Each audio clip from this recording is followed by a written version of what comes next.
Hello friends, जय जगन्नाथ। मु Santosh. Welcome to my YouTube channel learn with Santosh. तो फ्रेंड्स, आज आम देखा मैथमेटिक्स दशम बोर्ड परीक्षा 2024 set D question answer objective सबुतक आम देखा 50 टा क्वेश्चन और आंसर। तो एग्जाम देखिए आसवा पिला मो सहित मिसेकी जानीपर कौ क्वेश्चन कह ठीक अच्छे के भूल अच्छी। तो चलो देखा। तो देख फास्ट क्वेश्चन नंबर 1। प्रथम 14टी गणन संख्यार मध्यमा प्रथम 13टी गणन संख्यार मध्यमा ठारू केते बेसी। तो केते हम आंसर 0.5। ऑप्शन सी होस तार आंसर। Next question number 2। घंटा प्रति 60 किलोमीटर बेगर गति करथिबा एक गाडीर स्थिरता आसीबा दूरता 54 मीटर हेले मीटर और पिछा करिबा दूरता 3 सेकंड हेले यार प्रतिक्रिया दूरता केते हेबो। तो केते हम आंसर 18 मीटर। ऑप्शन ए होसी आंसर। नेक्स्ट देखिए question number 3। 3x plus Y equal to 1 एवं 2k minus 1 into X plus k minus 1 into Y equal to 2k plus 1 सह समीकरण द्वय असंगत हेले k र मान केते। तो केते हबो तार 2 हबो। ऑप्शन डी होस तार आंसर। नेक्स्ट होसी question number 4। tan a equal to 1/2 और cot b इजकल टू 3 हेले a प्लस b र मान केते। तो केते हबो 60 डिग्री। ऑप्शन बी होस तार answer. Next question number 5। a minus 6 plus 2 minus 7 plus 3 minus 8 plus 100 पद पर्यंत राशि मूल्य होउची डैश। मूल्य तार केते हबो -250 -250। ऑप्शन बी होस तार आंसर। Question number 6। गोटे वृत्तकलार व्यासार्ध 7 सेमी और केंद्रीय कोणर परिमाण 2/7 रेडियन हेले यार क्षेत्रफल केते वर्ग सेमी। तो केते हबो 7 हबो। ऑप्शन ए होस तार आंसर। नेक्स्ट देखिए question number 7। sin 45 degree plus theta minus cos 45 degree minus theta equal to dash केते हबो। ऑप्शन बी होस तार आंसर 0। नेक्स्ट देखिए क्वेश्चन नंबर 8। जदि त्रिभुज P Q R P Q बाहु उपरिस्थ एस एक बिंदु जेपर कि P S is equal to Q S is equal to R S तेबे कौन हम P R square plus Q R square is equal to P Q square. Option C होस तार आंसर। नेक्स्ट देखिए क्वेश्चन नंबर 9। जदि एक द्विघात समीकरण ax square plus bx plus c is equal to 0 रो बीजद्वय वास्तव समान हुअंती तेबे सी रो मूल्य केते हबो।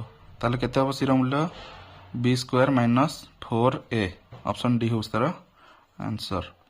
नेक्स्ट देखिए क्वेश्चन नंबर 10। दत्त चित्र रे 0 वृत्तर केंद्र MAEC is equal to 110 110 degree हेले MBDC केते हबो। ताले केते हबो 55 डिग्री हबो 55 डिग्री। ऑप्शन सी होस तार आंसर। Question number 11। निम्नस्थ केउ द्विघात समीकरण मूलदय 2 प्लस √2 और 2 माइनस √2 हेबो। ताले कोटा हेबो x square minus 4x plus 2 equal to 0। ए ऑप्शन डी होस तार आंसर। नेक्स्ट देखिए क्वेश्चन नंबर 12। एक वृत्तर व्यासार्ध 13 सेमी उक्त वृत्तर केंद्र ठारू 10 सेमी दीर्घ एक जार दूरता केते सेमी हबो। ताले केते हबो 12 सेमी हबो। ऑप्शन सी होस तार आंसर। नेक्स्ट देखिए क्वेश्चन नंबर 13। जदि एक ए पी रो सप्तम पदर 7 गुण यार 11तम कोन हबो पदर 11 गुण सहित समान हुए तेबे यार 18तम पदटी डैश केते हबो 0 हेबो। ऑप्शन डी होस तार आंसर। नेक्स्ट देखिए क्वेश्चन नंबर 14। गोटे वृत्तर बहिस्थ एक बिंदुरु वृत्त प्रति अंकित एक स्पर्शखंडर दैर्घ्य 12 सेमी और वृत्तर केंद्र ठारू बिंदुटीर दूरता 13 सेमी।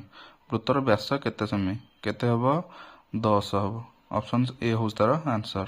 नेक्स्ट देखिए क्वेश्चन नंबर 15।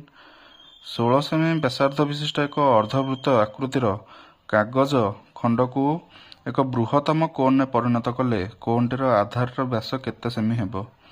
ताले केते हबो 16 सेमी हेबो। ऑप्शन ए होस तार आंसर।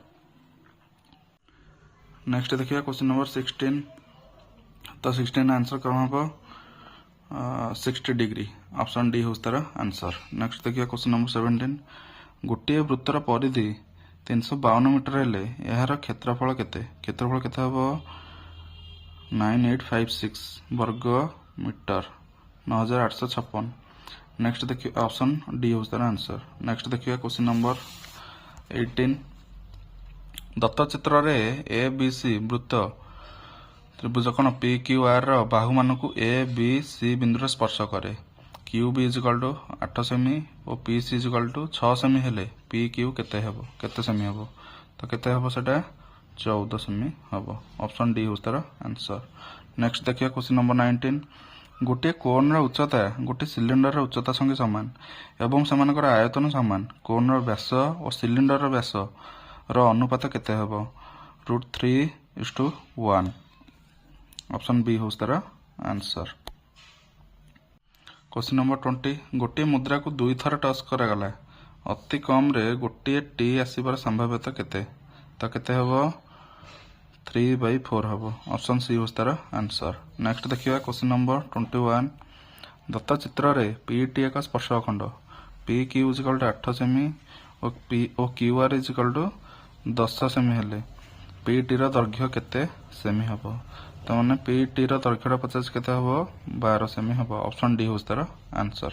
नेक्स्ट देखिए क्वेश्चन नंबर 22 त्रिभुज ए बी सी त्रिभुज पी क्यू आर जदि ए एम एवं पी एन यथाक्रमे त्रिभुज ए बी सी और त्रिभुज पी क्यू आर रो उच्चता एवं A B square is to P Q square equal to 4:9 तेबे A M is to P N केते हेबो तो केते हेबो? 2:3 हेबो। ऑप्शन डी होस तार आंसर।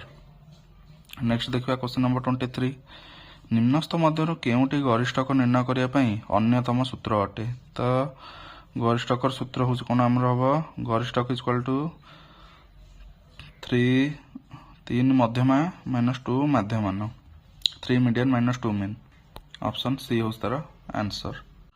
क्वेश्चन नंबर 24 गोटे समतल भूमि पर भूलंब भाव दंडायमान एक बत्तीकुंटार उच्चता जिते तार पाददेशरू से समतल सेतिकी दूरस्थ एक बिंदु पी ठारे उक्त बत्तीकुंटार अग्रभाग कौणिक उन्नतिर परिमाण केते हबो तो केते हबो? 45 डिग्री। ऑप्शन सी होस तार आंसर। नेक्स्ट देखिए क्वेश्चन नंबर 25 दुईटी लुडु गोटी एक संगे गड़ाइले संख्या द्वारा समष्टि 5 रु अधिक हेबार संभाव्यता केते हबो? 13/18। ऑप्शन डी होस तार आंसर।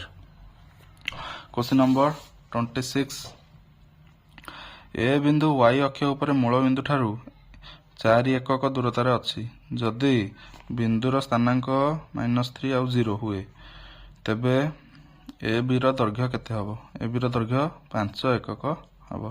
ऑप्शन बी होस तार आंसर। नेक्स्ट होची क्वेश्चन नंबर 27 एक 4 छक पाखरे एक खंबर शीर्ष देश रे एक सीसीटीवी कैमेरा लागिछि उक्त कैमेरा सड़क पर थिबा एक कार रो कौणिक अवनति 45 डिग्री खंबर पाद देशरू कार रो दूरत्व 9 मीटर हेले खंबर उच्चता केते तो खंबर उच्चता केते हबो? 9 मीटर हेबो। ऑप्शन सी होस तार आंसर।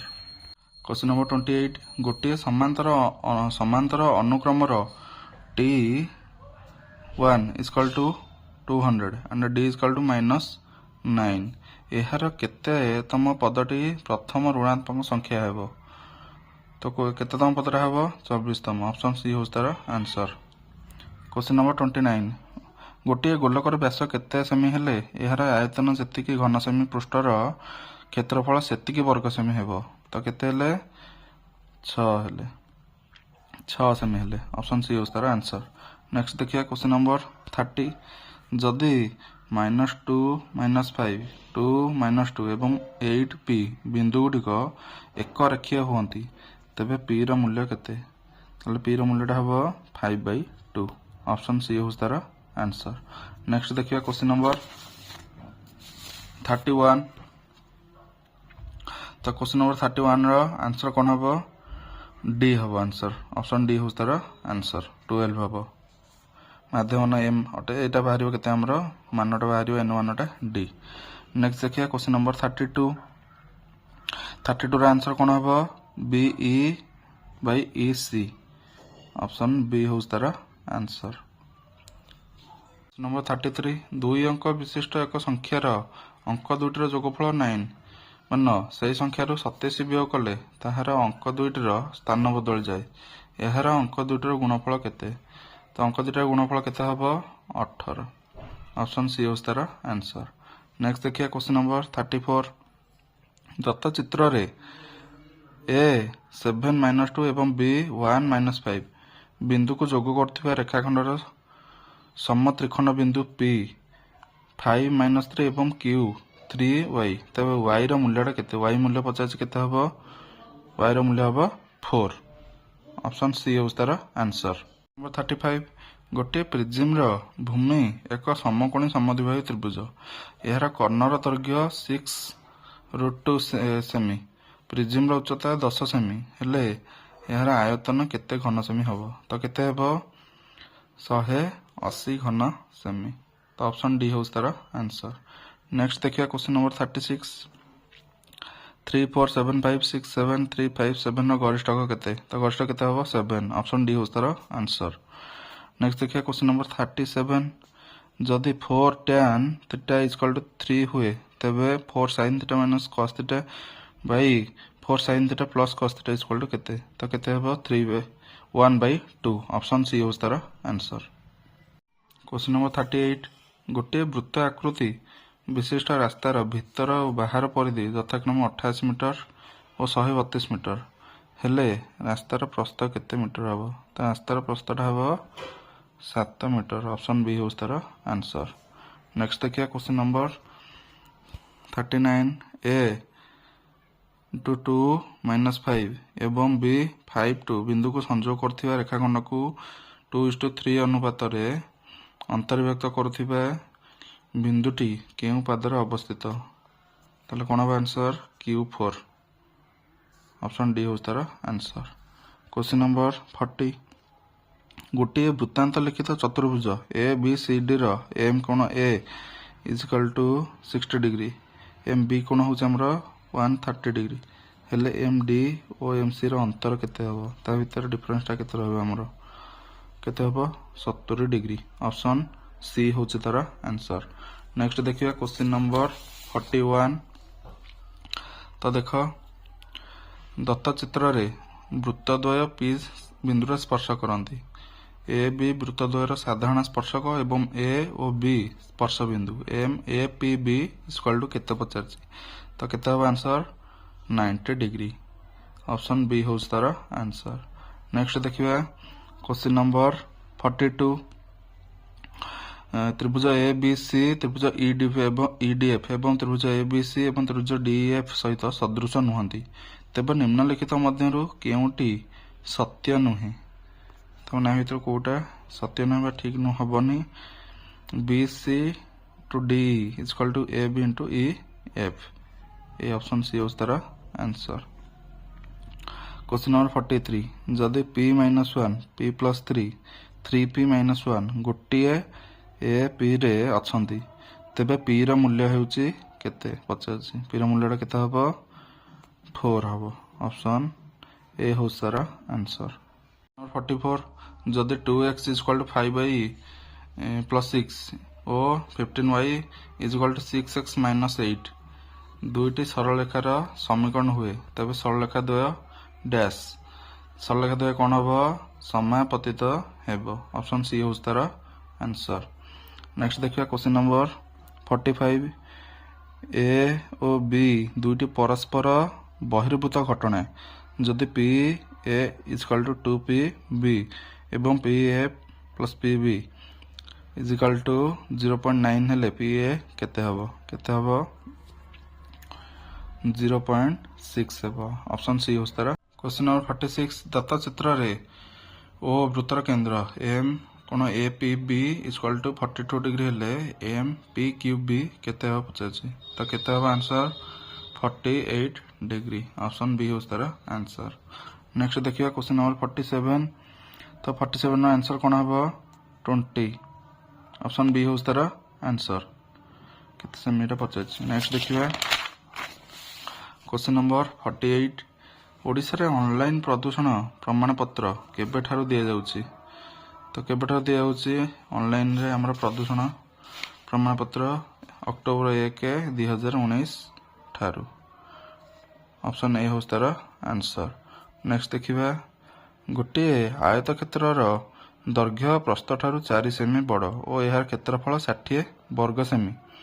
ଆୟତକ୍ଷେତ୍ରର ଦୈର୍ଘ୍ୟ ଓ ପ୍ରସ୍ଥ ନିର୍ଣ୍ଣୟ କରିବା ପାଇଁ ନିମ୍ନୋକ୍ତ ସମୀକରଣ ମଧ୍ୟରୁ କେଉଁଟି ପ୍ରଯୁଜ୍ୟ? ତାହେଲେ କୋଉଟା ହେବ 2x² - 8x = 60। ଅପସନ୍ ବି ହେଉଛି ତାର ଆନ୍ସର। ନେକ୍ସଟ ଦେଖିବା କ୍ୱେଶ୍ଚନ ନମ୍ବର 50, x² - 3x - 4 = 0।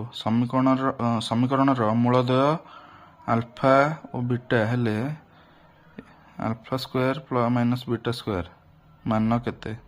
ତାହେଲେ କେତେ ହେବ 15। ଅପସନ୍ ସି ହେଉଛି ତାର ଆନ୍ସର। ତ ଫ୍ରେଣ୍ଡସ୍, ଭିଡ଼ିଓଟି ଭଲ ଲାଗିଥିଲେ ଲାଇକ୍, ସେୟାର ଆଣ୍ଡ ସବସ୍କ୍ରାଇବ୍ କରିବେ ମୋର channel learn with Santosh. Thank you.